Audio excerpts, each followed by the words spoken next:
গোটা রাজ্য জুড়ে স্মার্ট মিটার বাতিলের দাবিতে সরব হচ্ছেন রাজ্যবাসী।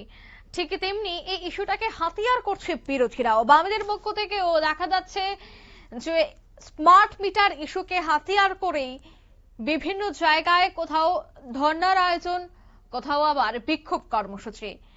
আজ ছবিটা আপনারা দেখতে পাচ্ছেন, তা হচ্ছে করবুক মহকুমা, যেখানে বিদ্যুৎ দপ্তরের আধিকারিকদের কাছে স্মার্ট মিটার বাতিল সহ 5 দফা দাবিতে ডেপুটেশন প্রদান করেন সিপিএম মহকুমা কমিটির উদ্যোগে।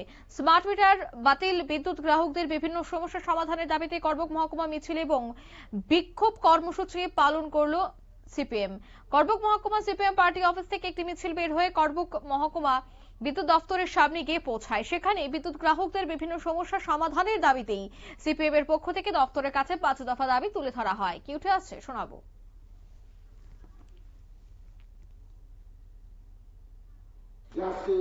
ওই তার নিজের লোক আদানি আম্বানি, এরাই তো দেশের সবচেয়ে বেশি ধনী লোক, টাকা পয়সার মালিক। তারা এদেরকে যদি সন্তুষ্ট রাখা যায় তাহলে নির্বাচনের সময় কোটি কোটি টাকা এনে এই নির্বাচনী বৈতরণী পার হওয়া যায়। এটা নরেন্দ্র মোদী জানেন। এবং এই ব্যবস্থার বিরুদ্ধে পার্লামেন্টে বামপন্থীরা যতটুকু শক্তি আছে তারা লড়াই করে যাচ্ছেন যে এটা দেশকে বিক্রি করার সামিল। আজকে এয়ারপোর্ট, কালকে রেল, পরশুদিন মাটির নিচে সম্পদ, এইগুলি বিক্রির মধ্যে দিয়ে আজকে দেশকে বিক্রি করার যে চক্রান্ত, এই চক্রান্ত সম্বন্ধে আমাদের পার্টি সারা দেশের মানুষকে অ্যালার্ট করেছেন। তাই বন্ধুগণ, আজকে যন্ত্রণা শুধু এক যন্ত্রণা মানুষ ভোগ করছে না।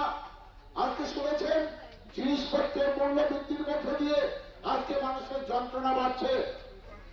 এখানে কাজের অধিকার বামফ্রন্ট সরকার রেগার মধ্য দিয়ে 100 দিনের অধিকার সেখানে স্থাপন করেছিল।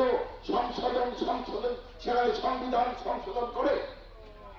আর এই বিজেপি সরকার আসার পর নানাভাবে প্রতিশ্রুতি দিয়েছেন, 200 দিনের কাজ দেবেন, 340 টাকা দেবেন। মানুষকে লোক লালসা দেখানোর মধ্য দিয়ে এই বৈতরণী আজকে পার হয়েছেন। আজকে আমাদের ছোট্ট রাজ্য ত্রিপুরাও বিজেপি দখল। আপনারা শুনলেন, অর্থাৎ ছোট্ট রাজ্যে এভাবে বিদ্যুৎ বিল বা বিদ্যুৎ মাশুল বৃদ্ধি করা, এছাড়া আরো বেশ কিছু দাবি দাওয়াকে কেন্দ্র করে গণধর্নার আয়োজন তারা করেছে। গণধর্নার আয়োজনে প্রত্যেকের সামিল হওয়ার আহ্বান তারা জানান। স্মার্ট মিটার বাতিল ইস্যুতেই মূলত এই দিনের এই কর্মসূচি। নিয়ে নিচ্ছি ছোট্ট একটি বিজ্ঞাপন বিরতি, সঙ্গে থাকুন।